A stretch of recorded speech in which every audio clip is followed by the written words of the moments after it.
Hi friends, I'm Manoj K. Glimpse is over, and like always, most of the students are involved into analyzing their performance, and more important, trying to guess, try to analyze, try to understand whether they are that side of the cutoff or this side of the cutoff.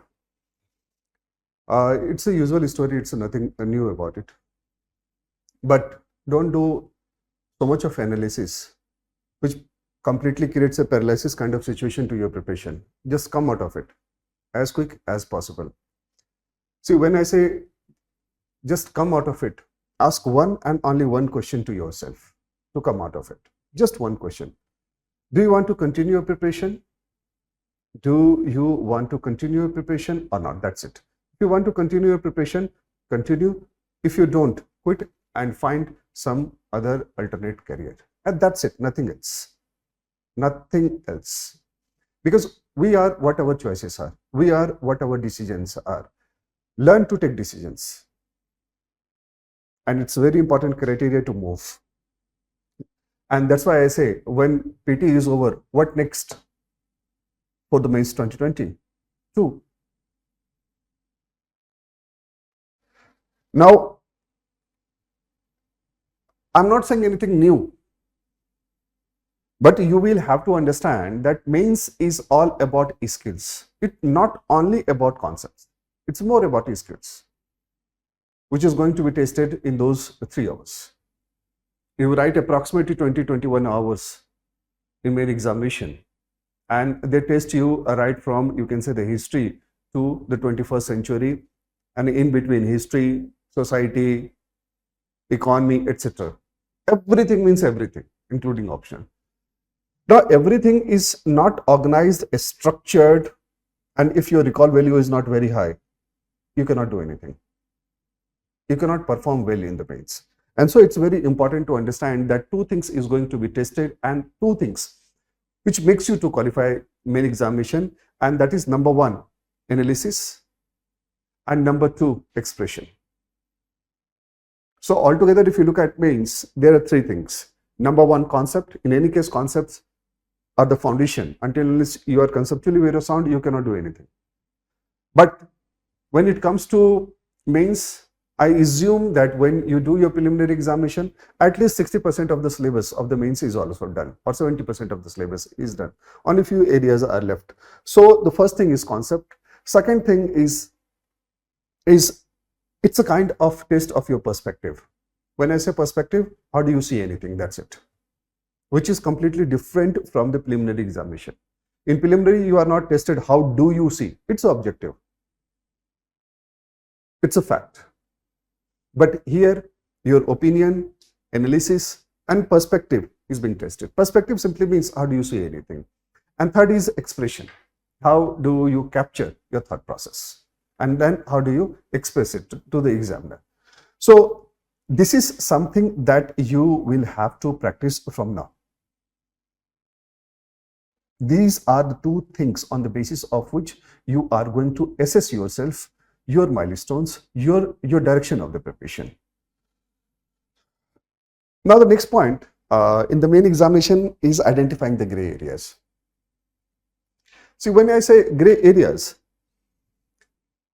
don't map the whole syllabus as you can say the gray area. No, not at all. Try to identify a small pockets which create little bit trouble, or which you can say is the limitation of many students. For example, let's talk about ethics. It's very common for most of the students to understand that it's a common sense. You don't have to do anything extra for that, and that's true. I do agree with it. But with my limited experience, I can say that when it comes to the open-ended question, which is almost 50% of the questions in section A, your answers are mostly vague. So my first point is identifying the gray areas. Do you have any strategy to tackle the open-ended question? Sometimes it is in the paper 2 also. Paper 2 also. Similarly, let's talk about the philosophical essay. Similarly, talk about you can say the society. In society, we hardly do any extra effort. But probably in 2018, if I'm not very sure, but 2018 or 19, UPSC has asked almost 7 or 8 questions from the society. So try to identify the areas, list it,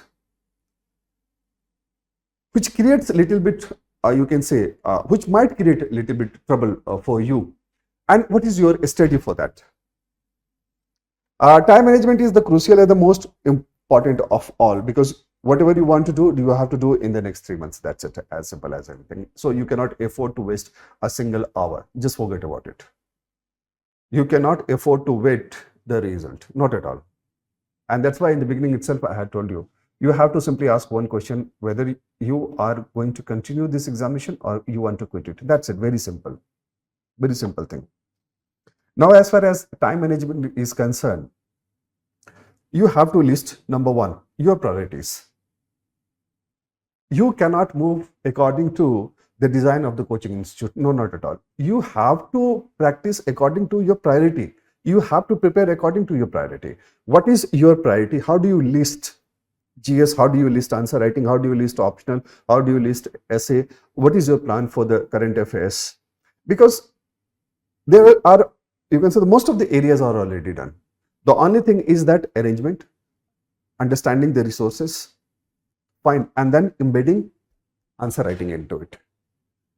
So the question is here that when you have this plan, always you need to understand for the time management that always create bit size of preparation plan, bit size, which is very small. Milestones are clearly demarcated, which you can finish in 2-3 days, 2-3 days. Don't make it a very bulky, lousy strategy which consumes your time. No, not at all. Mind it. If you keep moving, it motivates you. So if your preparation is bit size, for example, the way you design your complete GS, design with certain units. For example, let's say polity itself, or let's say you can say the geography itself. So in geography, first of all, physical geography, socioeconomic, Indian geography. There are 3 clear-cut milestones. Number 1, done, do a test assessment. Number 2, do 1 assessment. Number 3, do 1 assessment. And so instead of you can say making a timetable for the complete geography, if you create a small, you can say bit size or unit size preparation module, then it helps you to complete very fast. You keep on moving, and that helps you to keep motivating. Next is that whatever you do, the question is, how do you assess your outcome? In any case, it has to be outcome oriented. Because it's not simply a test of your knowledge, information, etc. It is much more than that. And so when I say outcome oriented, there are certain metrics on the basis of which you have to test yourself, you have to assess yourself on the regular basis. Number 1, concept. Number 2, expression. Number 3, time management. Number 4, analysis and perspective. And number you can say 5, your ability to sustain quality. Answers. Now, when I say outcome oriented, then also you have to assume certain what if, because in this year preliminary examination also you must have seen that a lot of discussions are going on about the design of the question, and it's not new. UPSC always surprises in the main examination or preliminary examination with the design itself, mostly with the design and the pattern rather than the difficulty level of the question. For example, if 5 or 6 questions in the preliminary examinations are very difficult, how does it matter? It won't, you can say, affect the cutoff. It's difficult for most of the candidates. And similarly, in the main examination also, if in one paper 1 or 2 questions are very difficult for most of the candidates. most of the candidates. So try to understand that you don't have to stuck into it. Don't have to stuck into it that the difficulty level is very high. UPSC always surprises or mostly surprises by its design of the paper rather than the difficulty of the questions. 2-3 question difficulty है, रहने दो यार, छोड़ो हटाओ, क्या करना है, रहने दो उसको, निकलो उससे, बाहर निकलो. So design, for example, if you ask for the example, just when I say what if, just assume that what if in ethics paper they increases one more question in section B, just one more case study. 99% लोग वहीं गिर जाएंगे, paper ही complete नहीं हो पाएगा. They won't able to complete the paper. Just one simple change, but it will bring so much of imbalance your preparation that you cannot handle in the examination room. So this is how you have to think of what if. What if they reduce the number of questions in paper 3 from the economy and increases the area from the other sides? Science tech, environment, disaster management, security, etc. What if they ask more and more questions from society and world history and less question from modern India and geography? So if in your preparation you bring what if and accordingly you also try to visualize the thing and assess your preparation, it helps to keep your track. It makes your you can say all you can say approach more outcome oriented. And then always assess that whatever the milestones you have set, you are going in the right direction. See, paper completion, the next point, I say, the reflection and revision. Paper completion and revision probably is the difficult task. Probably is the difficult task. Because in 3 months, you have to do so much of the things that sometimes it appears to be almost impossible to make, you can say, 2 or 3 revisions.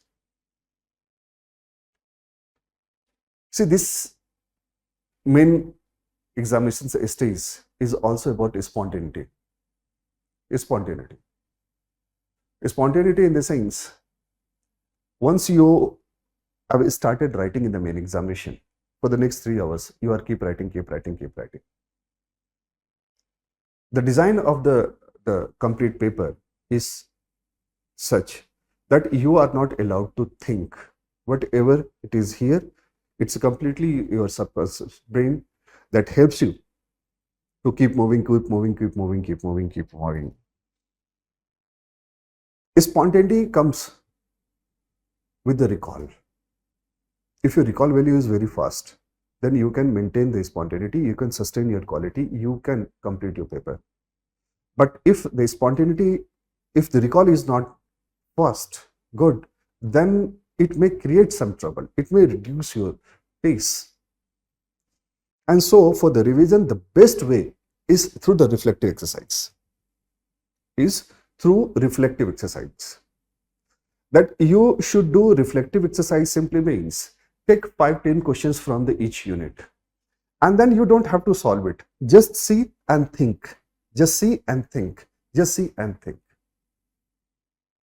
So suppose if you are taking 400, 500, 600, 700 questions and you are revising through those questions which touches almost all the areas of the syllabus, that helps you a lot. That helps you to consolidate your preparation. That helps you to organize a structure, everything here which you carry in the examination hall. This is the only thing that you carry in the examination hall. And so don't wait for completion of the syllabus. Rather, the one unit is done, do a reflective exercise, revise it. Second unit is done, do reflective exercise, revise it. And then finally go for the notes revision, reflective exercise, and then the complete paper, test of the complete paper. This should be the whole idea. And the last point is the mentorship. A lot of talk about the mentorship. Join any mentor only on the basis of your comfort, accessibility, credentials, etc. not merely on the basis of the advertisement or like the YouTube that I am doing or any XYZ. No, not at all. Not at all. The question is here that in the next 100 days, what is your plan? What is your plan? How do you identify the gray areas? How quickly you are able to address these things?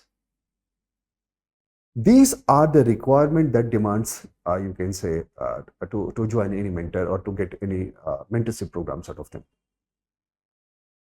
And so this is what I wanted to share with you.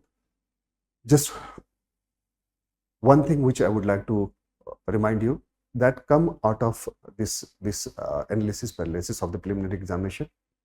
What next for you? That you have to decide. That you have to decide. So this is what I wanted to convey for the Mains 2022. Thank you very much. Thank you.